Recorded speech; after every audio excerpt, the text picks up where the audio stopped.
এটারই ইকরামুল ভাই কই সামনে আসেন।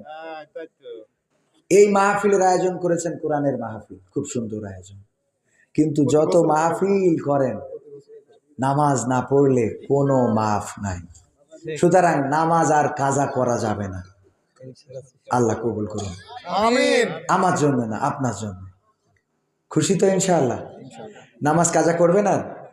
আমরা আজকে সবাই মিলে তওবা করি। আল্লাহ, সবাই বলি আল্লাহ, তোমার কাছে শপথ করছি, শরীয়তের ওজর ছাড়া ফরজ নামাজ, ফরজ রোজা কখনো ছেড়ে দেব না, কখনো ছেড়ে দেব না, কখনো ছেড়ে দেব না।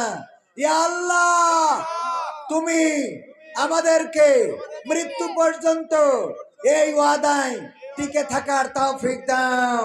সবাই বলেন আমিন। আল্লাহ সবাইকে কবুল করুন। আপনারা এই দোয়া করেছেন।